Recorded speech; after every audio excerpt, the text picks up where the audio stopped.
Mi padre me desheredó por negarme a continuar con su negocio familiar. Años después, quiso que lo salvara de la bancarrota y descubrí que nunca dejó de querer controlarme. Mi historia es más parecida a mirar una casa que se prende fuego lentamente mientras los que viven ahí dicen que todo está bien. Tengo 32 años, vivo solo en un pequeño apartamento en las afueras de Manchester, Inglaterra. Trabajo como desarrollador freelance, nada glamuroso, pero me paga lo justo como para cubrir mis gastos y darme el lujo de ignorar correos que suenan a órdenes. No siempre fue así. Hubo un tiempo en que mi vida estaba prácticamente escrita por alguien más. Por mi padre, principalmente. Él tiene un negocio familiar que, según él, es un legado de generaciones. Pero eso es una gran mentira contada tantas veces que él mismo se la creyó. En realidad, empezó con mi abuelo y solo llegó hasta mi viejo. Un negocio de construcción, contratista general, reformas, demoliciones, lo de siempre. Nunca fue una gran empresa. Solo un camión, 3 o 4 empleados fijos, y trabajos que se movían entre recomendaciones y algún contacto viejo que no encontraba a alguien más barato. Lo que sí era constante, era la exigencia de que yo tenía que continuar con eso. Desde que tengo memoria. No importaba que a mí me interesaran los ordenadores, que a los 11 años desarmara un viejo equipo solo para volver a montarlo, o que pasara horas leyendo foros de programación. Nada de eso contaba. Cada vez que trataba de hablarle de lo que me gustaba, él tenía una frase lista: la familia no se escapa de su deber. ¡Qué poético!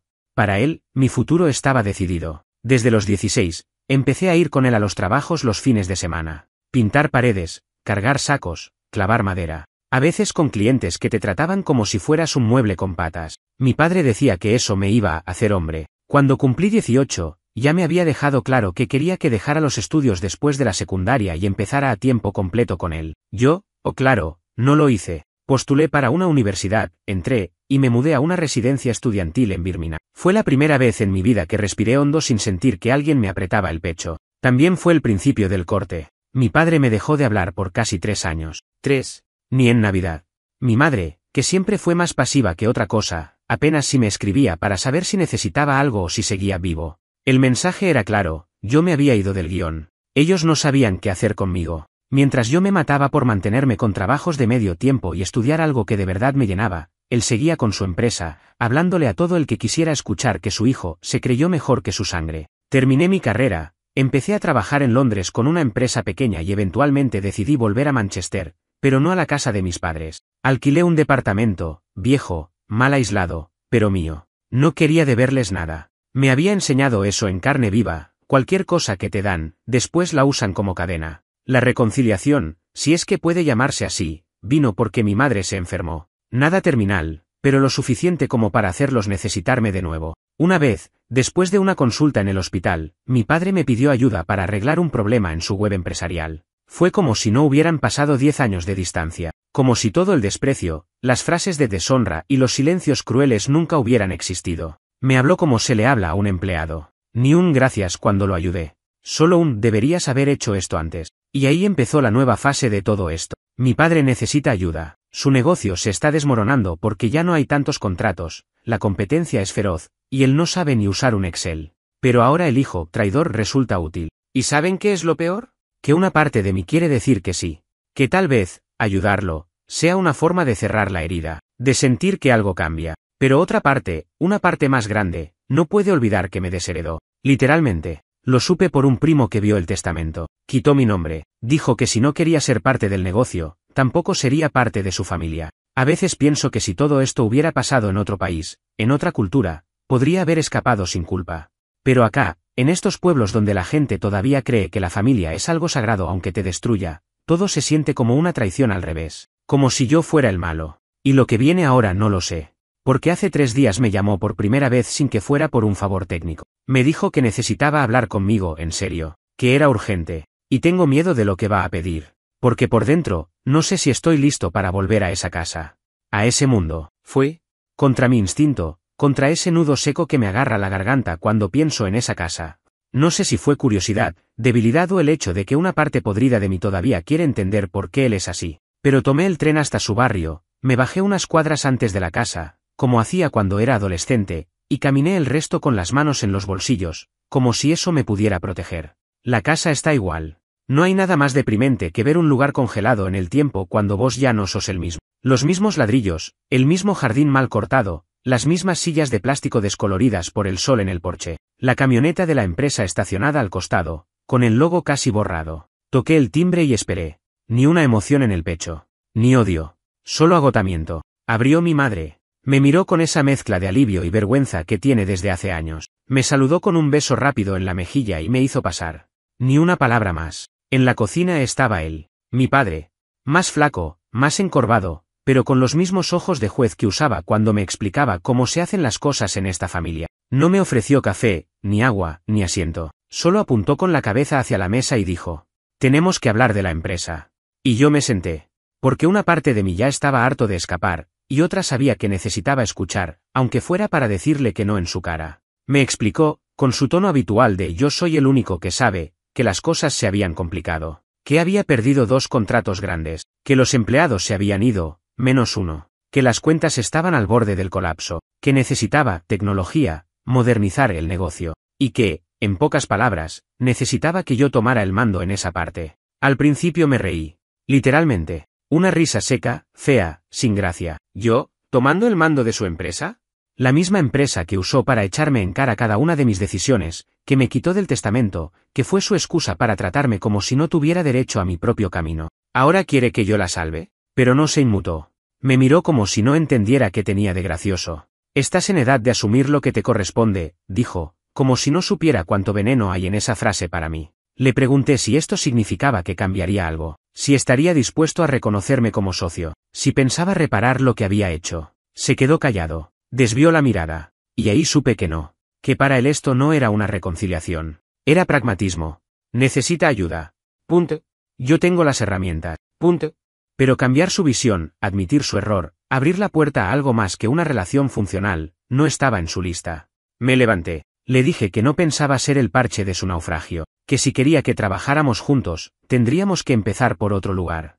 Y le pregunté, sin rodeos, si pensaba modificar su testamento. Él dijo que eso no tenía nada que ver. Y yo me fui. No hubo gritos, ni insultos, solo una conversación de piedra. 2 personas que, en teoría, son padre e hijo, pero en la práctica son 2 desconocidos con cuentas pendientes. Caminé de vuelta a la estación como en trance, con la sensación de haber cerrado un ciclo, pero también de estar entrando en otro más complicado. Porque algo me quedó claro en esa charla: él no se va a detener. Va a seguir buscando formas de arrastrarme a su mundo, usando la culpa, la necesidad, la familia como palanca. Y yo, por más que haya construido mi vida lejos de todo eso, todavía tengo grietas. Lo más jodido de crecer en una familia así no es el dolor. Es que ese dolor se normaliza. Aprendes a vivir con él, a tragártelo. Y cuando por fin lo sacas, no sabes qué hacer con el vacío que deja. Ahora estoy de vuelta en mi apartamento, la laptop abierta, el teléfono en silencio, la cabeza girando. Mi madre me escribió hace un rato. Solo dijo: «Tu padre no lo va a decir, pero está desesperado. Sé que no se lo merece, pero si puedes hacer algo, hazlo por nosotros». Nosotros. Ella también fue parte. No lo olvido. La complicidad silenciosa. La forma en que miraba al piso cuando él me humillaba. La forma en que me pedía que no lo hiciera enojar. No fue tan directa como él, pero fue parte. Y aún así, me parte el pecho ese mensaje. No sé qué voy a hacer. Pero algo tengo que decidir pronto. Él no va a esperar. No dormí bien esa noche. No por angustia ni por culpa, aunque eso también estaba ahí, latiendo bajo la piel, sino por esa rabia silenciosa que aparece cuando uno se da cuenta de que lo están manipulando, otra vez. Y no por un desconocido o un jefe, sino por alguien que supuestamente te crió, que se suponía que te protegía del mundo, no que te empujara hacia el fuego con la excusa de hacerte fuerte. Estuve toda la madrugada dando vueltas en la cama, pensando si valía la pena meterme de nuevo en ese mundo, porque no era solo arreglar una web o un sistema de pagos, no. Eso ya lo había hecho una vez. Esto era meterme de lleno en la empresa, en su estructura vieja, oxidada y llena de reglas que nadie se atreve a cuestionar. Era meterme con su nombre, su visión, sus métodos. Era, en algún sentido, convertirme en parte del mismo sistema que me rompió. Y sin embargo, me levanté, preparé café, abrí un documento en blanco y empecé a anotar ideas. No para él, para mí. Quería ver si, en algún universo posible, yo podría hacer que ese negocio funcionara de otra manera, de una forma limpia, con herramientas reales, sin gritarle a nadie, sin poner a un chico de 16 años a cargar sacos como castigo por no seguir órdenes. Pensé en automatización de presupuestos, en formularios online, en marketing real, en contratar gente con contrato, no a dedo. Pensé en cosas que él jamás consideraría. Y ahí me di cuenta, Tal vez no se trataba de salvar su empresa. Tal vez se trataba de ponerla patas arriba, de refundarla desde el fondo. No para él, para mí. Para que, si algún día esa empresa sigue existiendo, no tenga su forma ni su olor. Claro, eso suponía una cosa, él tenía que salir del medio. Y ahí estaba el nudo, porque mi padre no era de los que sueltan el poder. Nunca lo fue. Cuando trabajaba con él en verano, recuerdo que ni siquiera me dejaba tomar decisiones sobre qué herramienta usar. Si yo agarraba la sierra circular, él decía que era mejor la otra. Si medía un muro y le decía la cifra, él iba y lo remediría, como si yo fuera un idiota que no sabe contar. Ese es el tipo de persona que me está pidiendo ayuda. Aún así, le mandé un correo. No quería llamarlo, ni aparecer por sorpresa.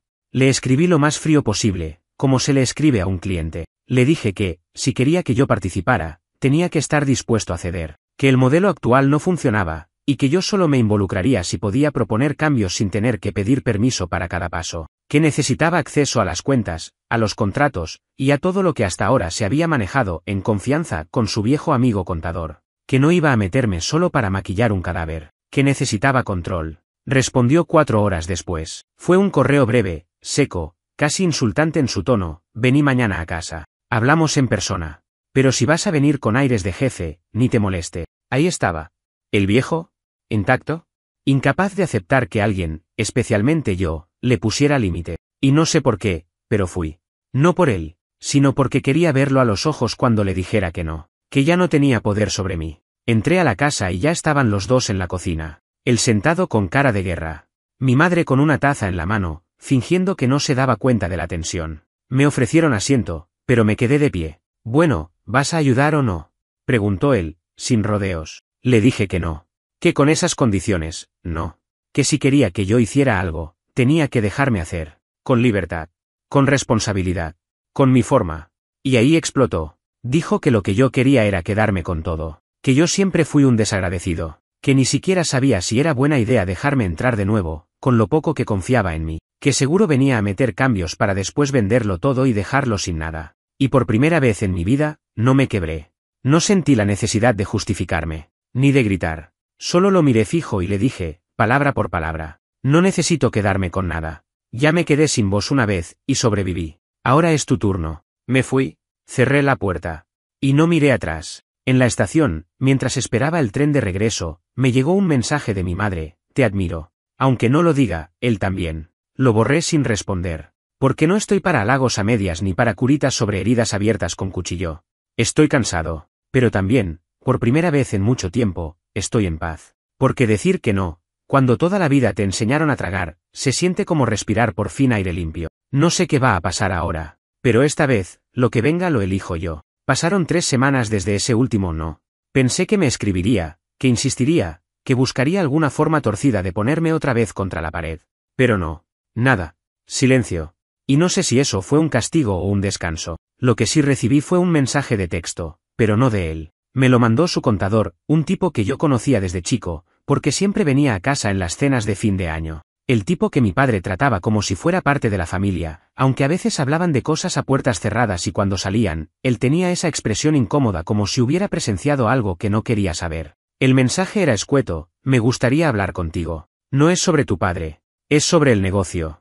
Lo llamé al día siguiente. Me dijo que necesitaba verme, que lo que me iba a contar no podía estar por mensaje, y que era algo que seguramente yo tenía derecho a saber. Nos vimos en una cafetería en el centro de Manchester, cerca de la estación Oxford Road.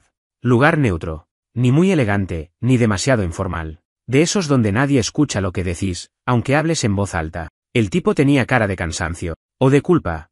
Me saludó con una mano floja, se sentó, pidió café y fue directo al grano. Tu viejo está al borde de la bancarrota. Lo miré sin sorprenderme. Ya lo suponía. No, me refiero a que si no consigue un contrato en los próximos 30 días, pierde todo. La camioneta, las herramientas, la casa, incluso la propiedad donde está registrada la empresa. Todo está hipotecado. Ahí sí se me congeló un poco el pecho. ¿La casa también?, asintió.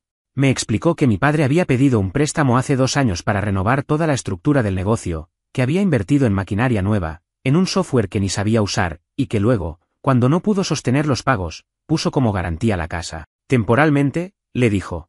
Pero ahora los plazos se agotaban. Y no es solo eso. Hay denuncia. 2 clientes amenazan con llevarlo a juicio por incumplimiento de contrato. Y no tiene cómo pagar indemnizaciones. El seguro apenas cubre una parte. Si se activa todo al mismo tiempo, puede terminar en la calle. Yo no sabía qué decir. Una parte de mí quería reírse con cinismo.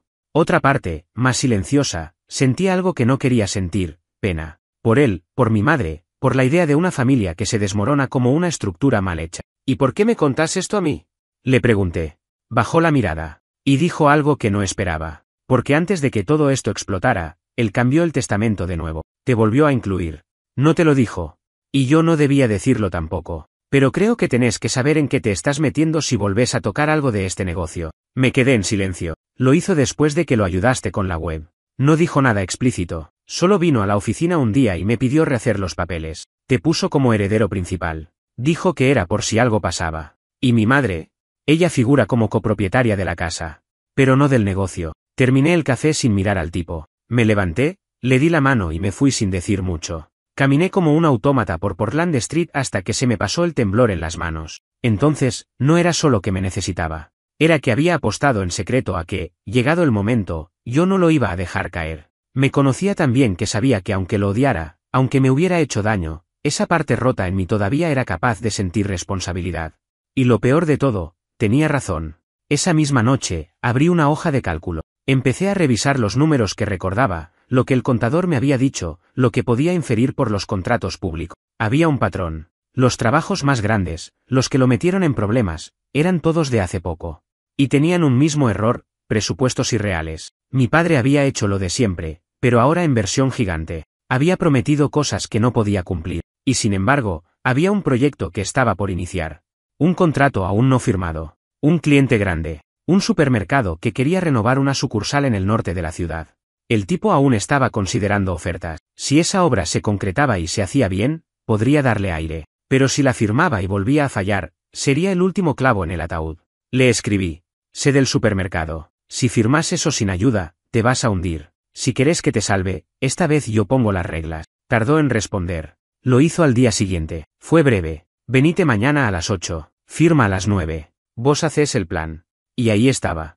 Otra vez. Dentro del juego. Pero esta vez, no como hijo. Como el único que puede evitar que todo explote. Y eso, honestamente, me da más miedo que cualquier cosa que haya vivido con él. La mañana siguiente fue una mezcla de precisión y contención. Me desperté a las 6, me duché, desayuné sin hambre, me vestí con lo más neutral que encontré, ni traje, ni ropa de casa, algo que no diera margen para comentarios, y salí directo a la dirección que me mandó, una oficina pequeña, al fondo de un polígono industrial que se caía a pedazos, donde había una de esas salas de coworking disfrazadas de centro de negocios. Nada glamuroso, pero funcional. Llegué 5 minutos antes de las 8. Él ya estaba ahí. Traje sin corbata, cara de mal dormir, ojeras marcadas, papeles desordenados sobre la mesa de reunión. Cuando me vio entrar, no se levantó, solo movió la cabeza hacia la silla frente a él y dijo: ahí tenés todo. El contrato, los planos, los costos que mandé. Fíjate si sirve. Tomé los documentos y me puse a leer. El contrato era simple pero peligroso: penalizaciones por retrasos, retención de pagos si se superaban ciertos márgenes de gasto, y una cláusula final que decía, básicamente, que si no se completaba el proyecto dentro de los plazos, perdían el derecho a cobrar el último 20% del total.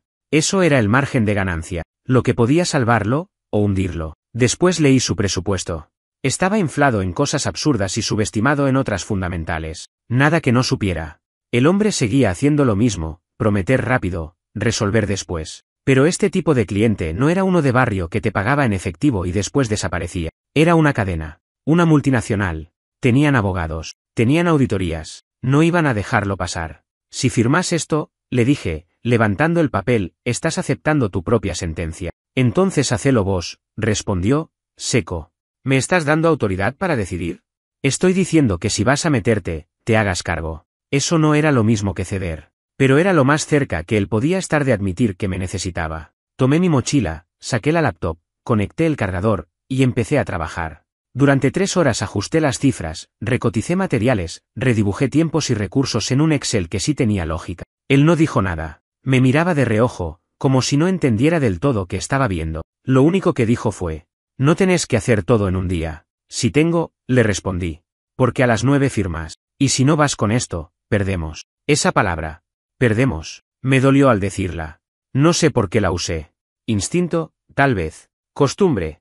Pero también porque, en el fondo, yo sabía que si él caía, no era él solo el que iba a arrastrar con él lo que quedaba de la familia, mi madre incluida. Y eso sí que no lo podía tolerar. A las 9:05 estábamos en la sala del cliente. El representante era un tipo joven, traje gris, sonrisa de vendedor, pero con los ojos fríos de quien sabe exactamente cuánto vale cada segundo de su tiempo. Revisó el presupuesto que llevamos. Hizo 3 preguntas. Una sobre materiales, otra sobre el calendario de trabajo, y una tercera sobre garantías de cumplimiento. Mi padre intentó responder la primera, pero se trabó. Yo lo interrumpí. La logística de materiales está tercerizada con empresas que operan bajo pedido semanal. Ya hablamos con ellas, y el flujo es viable sin costos extra. El calendario está diseñado con márgenes realistas de 3 días por etapa, y hay espacio para doble turno si hiciera falta. Y sobre las garantías, esta vez vamos a documentar todo en cada fase, incluyendo avances con foto y registro en línea. Transparencia total. El tipo asintió, miró a su asistente, y dijo, entonces avancemos. Mi padre firmó. Y ahí supe que ya no había vuelta atrás. Salimos de la sala en silencio. Recién cuando estuvimos afuera, en el estacionamiento, me habló. No te voy a agradecer.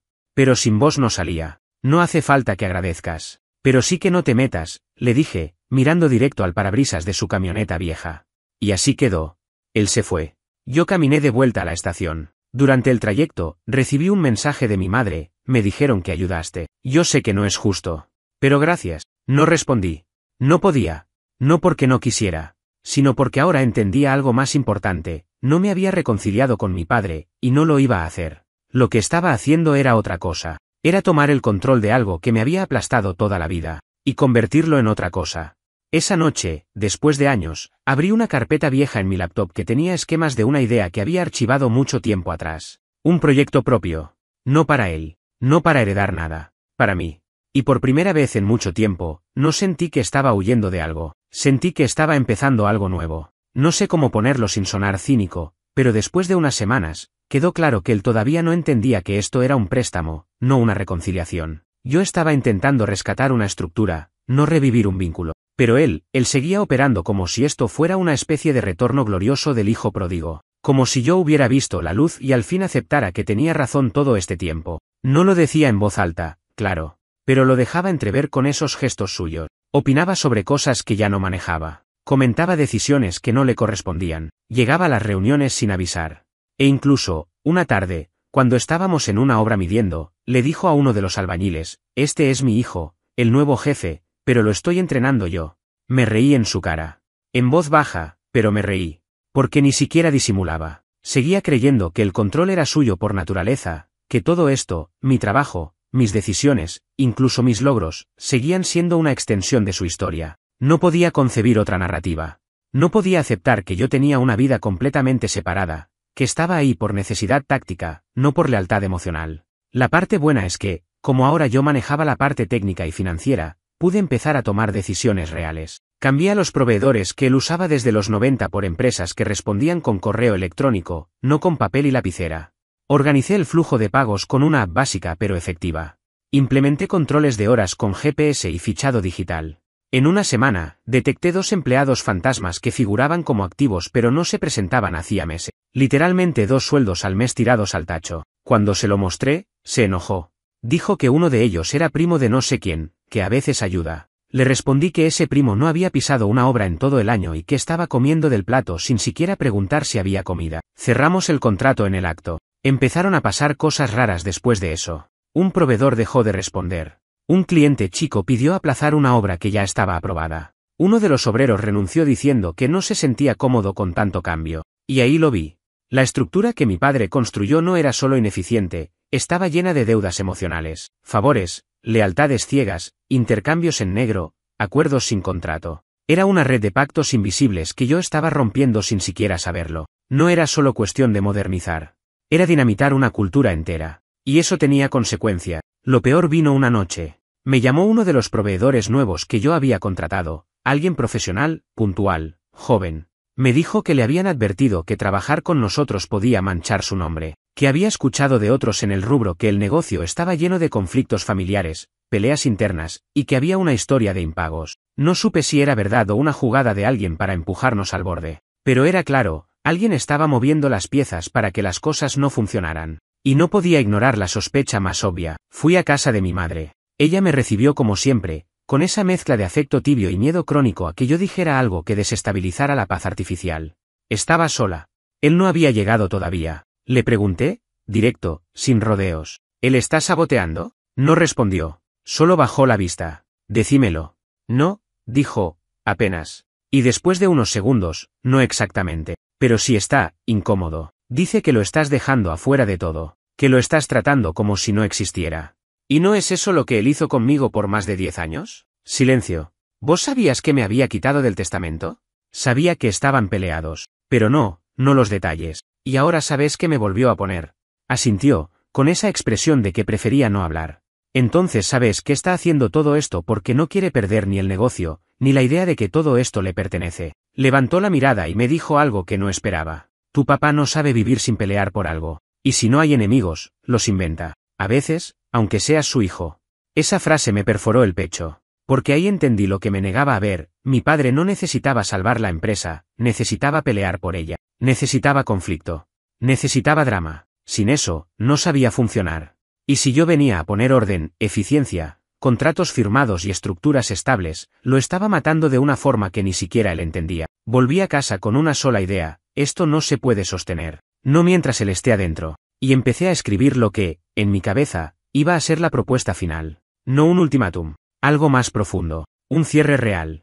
Un quiebre que ya no podía aplazarse. El documento que redacté esa noche no era legal. No era un contrato ni una notificación. Era más bien una declaración. Una especie de manifiesto personal, escrito con frialdad quirúrgica, pero cargado de cada maldito año que pasé tragando la versión de vida que él eligió para mí. Le puse título: Condiciones para continuar. Sí, sonaba como un memorando de empresa. Porque eso era lo que nuestra relación se había convertido, un intercambio frío, sin afecto, sin historia, sin perdón. Lo imprimí en una hoja A4 común, sin membretes, sin adornos, solo texto, limpio, como debía ser. Había 3 puntos principales. Retiro total. A partir de la firma del nuevo contrato con la cadena de supermercados, mi padre debía dejar toda función operativa. Nada de visitas a obras, nada de contacto con clientes, nada de participación en reuniones. Su nombre seguiría en los papeles, por ahora, pero como figura inactiva. Sin voto, sin voz. Cesión parcial de control. Yo asumiría oficialmente la dirección de la empresa en el aspecto administrativo y técnico.